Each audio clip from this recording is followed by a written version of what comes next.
Kisah cinta dan kehidupan Laron yang memilukan.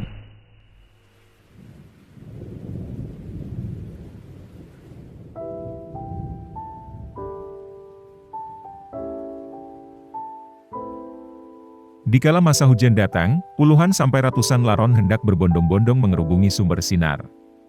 Umumnya, serangga tersebut terbang pada saat malam mulai datang. Laron-laron tersebut nyatanya mempunyai cerita hidup yang lumayan memilukan. Pada malam itu, tiap laron berupaya mencari jodoh untuk kawin dan setelah itu membuat koloni. Untuk mereka yang kandas mendapatkan jodoh, mereka bakal mati pada malam itu pula. Begitu pendeknya usia laron tersebut, memang sudah menjadi tugasnya yang sekali seumur hidup buat kawin atau tutup usia. Tetapi sayangnya, kurang lebih hanya 10% laron yang betul-betul sukses mendapatkan pendamping. Laron merupakan bagian dari koloni rayap tanah. Nama ilmiahnya merupakan Macrothermes gilvus.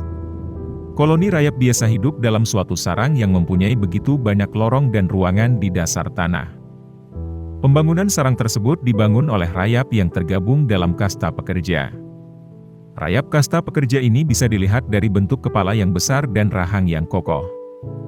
Bentuk postur rayap tersebut berguna buat mengangkat bermacam barang dan santapan.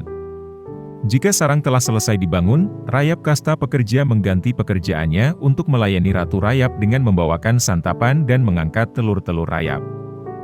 Tidak hanya kasta pekerja, ada pula rayap kasta prajurit. Dilihat dari namanya, tugas rayap kasta ini adalah untuk melindungi sarang dan koloninya dari berbagai macam pemangsa atau predator. Sedangkan laron yang kerap kita amati beterbangan merupakan rayap dengan kasta lain lagi. Mereka merupakan rayap berkasta reproduktif. Mengutip kata Profesor Rosichon Ubaidillah, seorang peneliti serangga dari Lembaga Ilmu Pengetahuan Indonesia, atau LIPI, laron akan bermunculan serta berpencar ke bermacam tempat buat mencari pasangan hidup dikala masa hujan mulai datang. Laron bakal terbang serta mengerubungi sumber sinar semacam lampu buat mencari sumber kehangatan. Tidak hanya itu, fenomena tersebut merupakan bagian dari ritual pernikahan.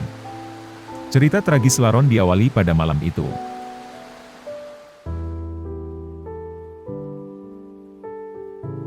Pada saat mereka berterbangan serta mengerubungi sumber sinar, tiap laron hendak mulai mencari pendamping untuk cepat-cepat kawin.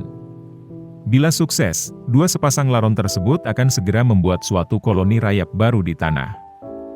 Mereka akan mulai kawin dan ribuan telur rayap akan dihasilkan tiap harinya.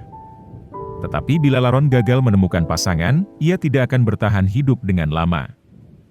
Mereka yang gagal kawin bakalan mati pada saat cahaya matahari mulai datang. Namun, tidak sedikit yang mati lebih dulu sebelum fajar tiba. Banyak laron mati karena dimangsa predator seperti cicak dan katak, ataupun dibunuh oleh manusia. Laron yang mengerubungi lampu akan membuat manusia terganggu pada umumnya dan manusia akan langsung membasminya dengan cairan pembunuh serangga, atau hanya sekedar mematikan lampu. Akan tetapi yang lebih tragis lagi, oleh manusia, laron dijadikan santapan seperti peyek laron atau terlindas oleh kendaraan-kendaraan di jalan. Kebanyakan manusia memang tidak paham kalau laron-laron itu sedang berusaha keras mendapatkan cintanya dalam satu malam, untuk meregenerasi laron-laron berikutnya. Tak sampai di situ, cerita tragis laron masih berlanjut. Laron yang telah membuat koloni rayap baru masih juga rentan dibunuh oleh predator. Tidak sedikit rayap yang dibasmi karena kita menganggapnya sebagai hama yang menghancurkan benda-benda dari kayu dengan perlahan. Kasihan juga ya kisah hidup kalian para rayap. Terima kasih banyak sudah menonton video ini sampai habis dan sampai jumpa di video selanjutnya. Salam sealam.